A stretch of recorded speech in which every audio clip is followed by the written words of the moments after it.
Hello guys, welcome to my channel ম্যাট্রিপ। So আমি Pritam Das. So আশা করছি তোমরা সব খুব ভালো আছো।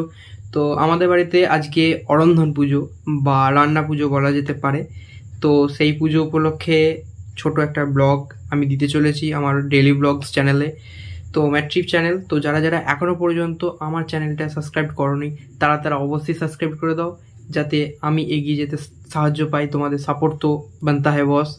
তো দেখতে থাকো, গোটা ভিডিওটা দেয়া রইলো। এবারে পুজোর আয়োজন অতটাও বড় হয়নি, একদম খুবই ছোট করে হয়েছে, মানে যা নামমাত্র জাস্ট একটা আয়োজন করা হয়েছে। তো গোটাটা দেখার অনুরোধ রইলো, এবং যেটুকুই হোক না কেন আমার কাছে খুবই স্পেশাল ছিল, কারণ এবারে প্রথমবার একসাথে দিদি জামাইবাবু এসে আর কি রান্না পুজোর ইনভাইট ছিল ওদের আমাদের বাড়িতে, তো এসেছে এবং আমিও গিয়েছিলাম ওদের বাড়িতে ইনভাইটে। কিন্তু ওরা এসেছে যে ফার্স্ট 1 বছর পর এই যে ওরা এসছে, সেটাই অনেকটা মানে আমার কাছে আনন্দের।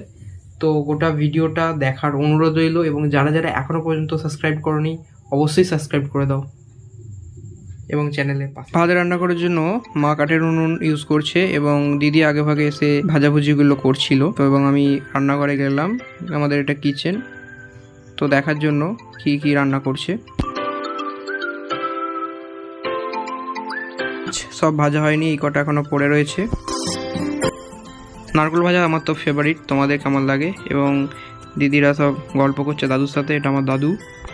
জামাইবাবু এবং জামাইবাবুর ভাই বসে রয়েছে, এবং আমার ঘরে মিষ্টিটা পড়ে রয়েছে।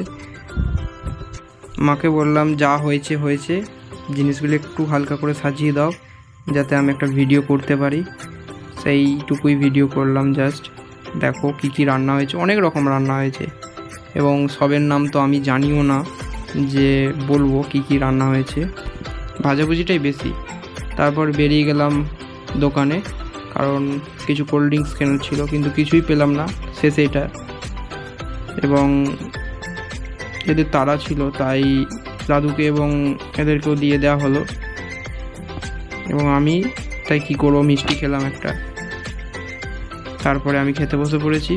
এখনও পর্যন্ত যারা যারা সাবস্ক্রাইব করোনি এই চ্যানেলটাকে তারা অবশ্যই সাবস্ক্রাইব করে দিও, এবং বেল আইকন অবশ্যই প্রেস করে দিও।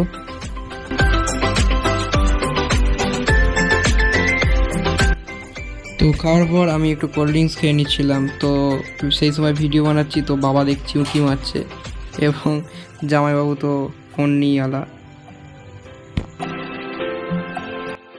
এবারে বাড়িতে পুজোটাও ছোট করে হলো।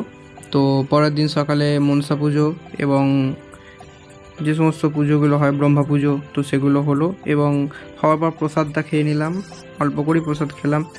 তারপর তো মেন জিনিস এটা পান্ত ভাত, এটাই পুজোর মেন বলা যেতে পারে। তো দিদি, মা, জামাইবাবু আর আমি বসে খেয়ে নিলাম।